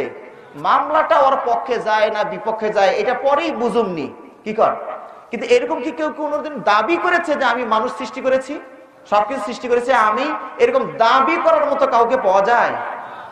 মামলাটার বিপক্ষে না পক্ষে যাবে সেটা তো পরের বিষয়, দাবি করার মতো তো কেউ নাই, ঠিক না বেঠিক? তাহলে সবকিছুর স্রষ্টাকে। 1 নাম্বার। 2 নাম্বার আল্লাহ রাব্বুল আলামিন বলছেন, আল্লাযী জাআলা লাকুমুল আরদা ফিরাশা, তিনি সেই সত্তা যিনি জমিনকে বিছানার মতো বিছিয়ে দিয়েছেন। জমিনকে বিছানার মতো বিছিয়ে দিয়েছেন কে? ভুলে গেছেন নাকি? জমিনকে বিছানার মতো বিছিয়ে দিয়েছেন কে? সূরাতুন নাবাই রব্বুল আলামিন বলেন, আলাম নাজালিল আরদা মিহাদা, আমি কি তোমাদের জন্য জমিনকে বিছানার মতো বিছিয়ে দেইনি? আল্লাহ রাব্বুল আলামিন বলছেন, আমি কি তোমাদের জন্য জমিনকে বিছানার মতো বিছিয়ে দেইনি? বলুন, আল্লাহ বিছানার মতো বিছিয়ে দিয়েছেন কিনা? বিছানাটা কি জিনিস? একদম শক্ত হবে না, একদম নরমও হবে না, ঠিক তো? এই পৃথিবীটা যদি সর্বত্র লোহা আর পাথরের মতো শক্ত হতো, লোহা আর পাথরের মতো শক্ত হতো, তাহলে কি মানুষ বসবাস করতে পারতো? কি বলেন, পারতো? এই পৃথিবীটা যদি সর্বত্র উঁচু আর নিচু থাকতো, তাহলে কি বসবাস করা যেত? এই পৃথিবীটা যদি নরম করে তৈরি করা হতো, কাদার মতো নরম, এক জায়গায় পা দিলেন তো কোমর পর্যন্ত দেবে গেল, আর এক জায়গায় পা দিলেন তো বুক পর্যন্ত দেবে গেল। এবার আর এক পা তুলতে তো আপনি ভয় পাচ্ছেন যে আর এক পা তুললে না জানি কোন দিকে চলে যায়। তাহলে এর যদি জমিনের বৈশিষ্ট্য হতো তাহলে কি আমরা বসবাস করতে পারতাম? হ্যাঁ, আমি এদের মাঝে মাঝে বলি যে আমরা আলেম ওলামারা জনগণকে এমন ভাবে তৈরি করেছি, কোন একটা সংবাদ আসলে বলুন সুবহানাল্লাহ, তখন জনগণ মনে করে কি ও এখন সুবহানাল্লাহ করার সময় হয়েছে নাকি, আচ্ছা কইলাম সুবহানাল্লাহ, মানে লোকমা দিয়ে দিয়ে বলতে হয়। কথা ঠিক না ঠিক? কিন্তু ওই যে ফুটবল আর ক্রিকেট খেলা দেখার জন্য যখন গ্যালারিতে বসেছেন, তখন কি রেফারিকে ওই যে গোল হওয়ার সাথে সাথে কি রেফারিকে বলতে হয় মিয়া চুপ করে আছেন কেন, কোন গোল না আগে রেফারির আগে হুইসেল মারে? কথা ঠিক না ঠিক? মানে রেফারির বলার আগে উনি বলে গোল বলে চিল্লিয়ে ওঠে, রেফারির অপেক্ষা করে না। কিন্তু আমরা কেন বক্তার অপেক্ষায় থাকি, ওই বক্তা যখন বলবে সুবহানাল্লাহ তখনই বলবো, তাছাড়া বলবো না। কথা ঠিক না ঠিক? শেষ করে দিব। যা হোক, আসলে যার জন্য এত আয়োজন সেই ব্যক্তিত্ব যখন স্টেজে উপস্থিত তখন আর কথা বলা শোভা পায় না। ঠিক না ঠিক? তার পাশে মানে আরেকটা আমার মাহফিল আছে, ওখানে গেলে আরো কিছু কথা আমরা বলার চেষ্টা করব। সামনে আমাদের ঘোষণার কথা আপনাদেরকে জানাবেন। তো আমরা এখন জ্ঞান গর্ভ আলোচনা শুনবো শাইখের কাছ থেকে। আল্লাহ রাব্বুল আলামিন তাকে সুন্দর সুন্দর কথা বলার এবং সেই কথা অনুযায়ী আমাদের আমল করার তৌফিক দান করুন, আমিন। এতক্ষণ ধরে আমরা যা বললাম তার মাঝে যদি কোনো ভুল ত্রুটি হয়ে থাকে আল্লাহ যেন ক্ষমা করে দেন, আমিন। ওয়া আখিরু দাওয়ানা আলহামদুলিল্লাহি রাব্বিল আলামিন।